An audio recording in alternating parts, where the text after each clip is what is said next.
banjir. Nah, semuanya habis kan? Kata saya habis semuanya. Barang-barang semua sudah habis. Saya punya apa-apa.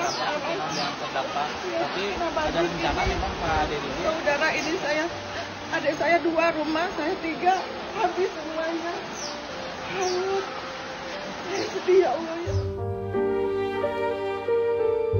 Banjir bandang yang menerjang Sukabumi pada Rabu 4 Desember lalu masih mencekam batin masyarakat Sukabumi.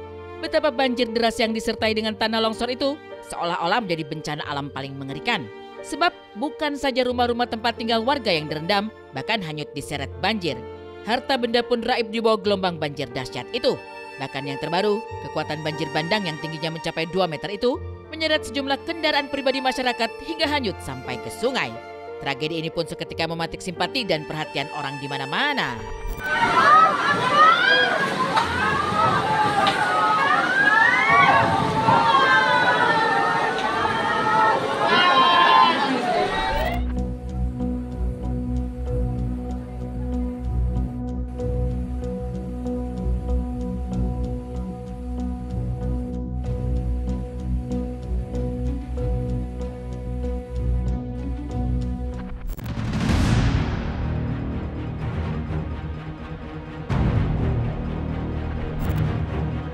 Sukabumi yang dikenal sungainya yang melimpah, juga gugusan bukit yang hijau, serta alam yang asri, dalam sekejap menjelma menjadi kota yang antah berantah. Di mana-mana potret kerusakan akibat banjir terhampar. Bukan hanya dari rumah warga-warga yang hancur nyaris rata dengan tanah. Sejumlah fasilitas umum seperti jalanan hingga jembatan penyeberangan putus.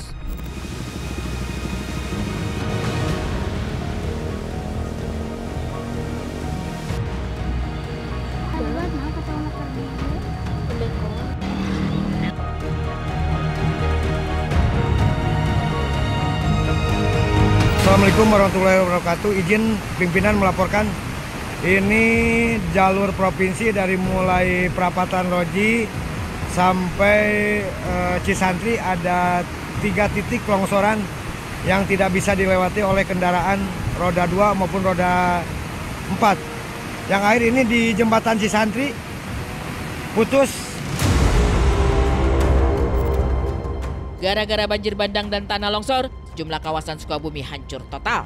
Salah satu desa yang cukup parah terkena longsor ialah Desa Loji Kecamatan Simpenan Sukabumi yang rusak parah akibat banjir bandang dan longsor.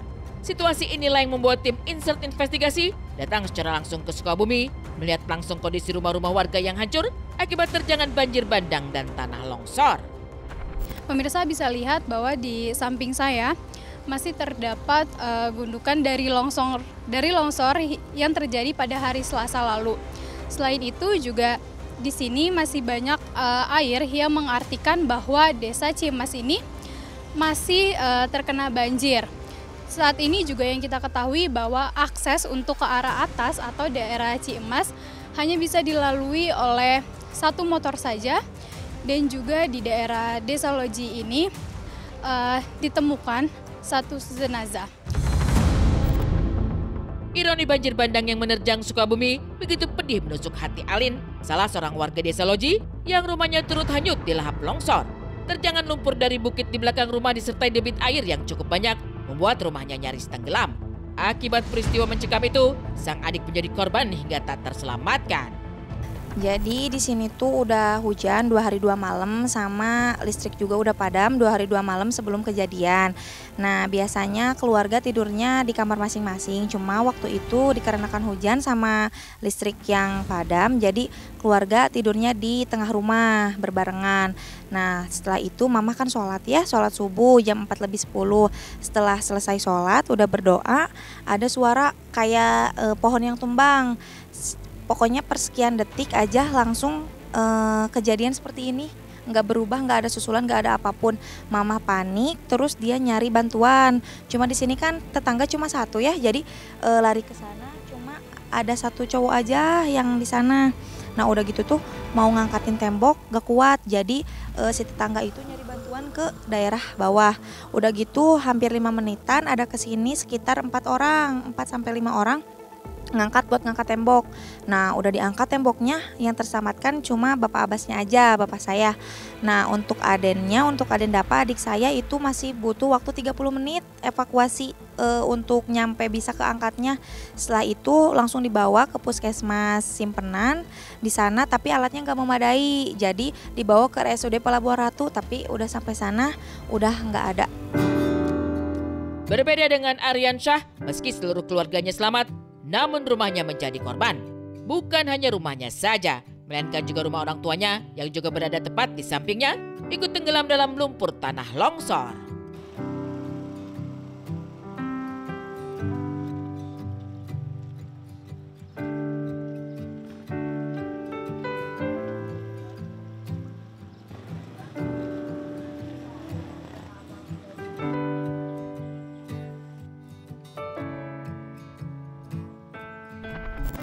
Sebelah sini ini rumah bapak saya, dan sebelah sini rumah saya. Oh, jadi di sini itu ada 2 rumah ya Mas? Ya, sebenarnya? 2 rumah ya, keluarga ya, 2 rumah di sini. Jadi Mas mungkin bisa diceritakan sedikit Mas, pas longsornya terjadi itu seperti apa sih Mas?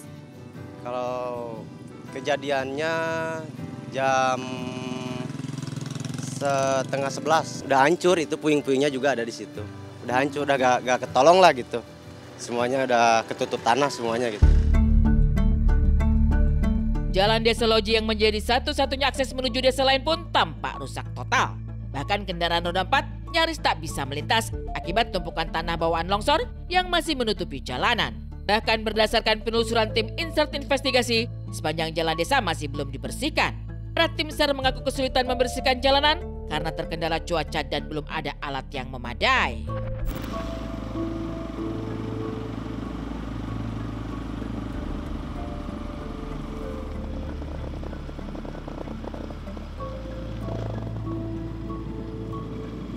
Kesulitan yang pertama bisa kami sampaikan yaitu akses menuju ke lokasi di mana banyak timbunan-timbunan longsor di sepanjang jalan sehingga kami harus memutar arus atau jalur baru bisa ke lokasi.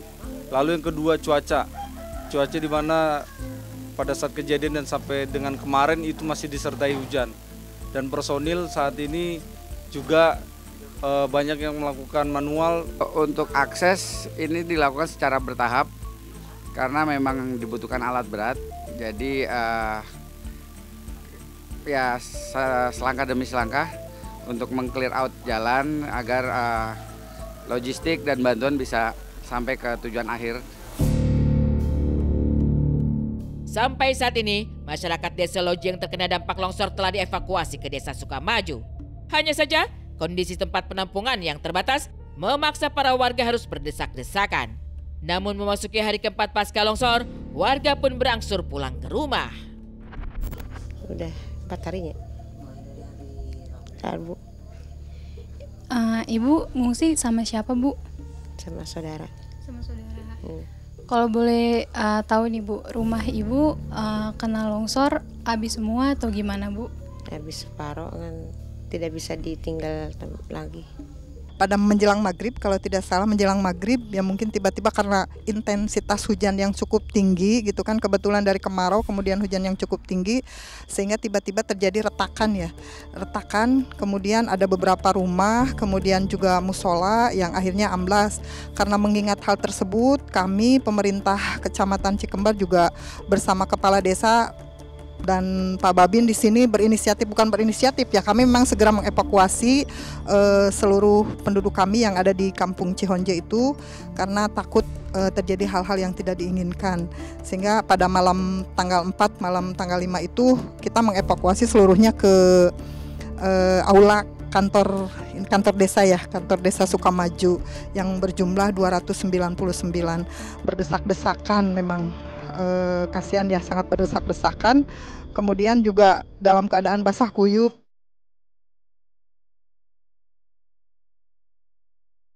Warga yang bertahan di tenda pengungsian tidak tahu pasti nasib mereka. Rumah yang menjadi tempat tinggal mereka selama bertahun-tahun ini nyaris rata dengan tanah. Bangunannya hancur, tak layak lagi dihuni.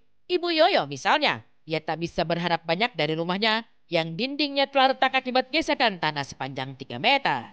Dan itu tidak ada ledakan, tidak ada bunyi apapun kedengaran di rumah, tapi nggak tahu kalau di jauhnya. Cuma yang saya rasain, tanah itu gemetar langsung amblas sedikit demi sedikit. Sekarang udah mencapai 2 meter sampai 3 meter lah amblasnya. Bukan banjir, bukan longsor, tapi tanah amblas bereseran tanah gitu kejadian. Dari cerita pilu para korban banjir dan longsor di Sukabumi, seperti apa kisah pilu sang mantan pesinetron Talita Kurtis yang harus berjualan makanan di pinggir jalan hingga tinggal di kontrakan kecil? Saksikan saat lagi hanya di Insert Investigasi.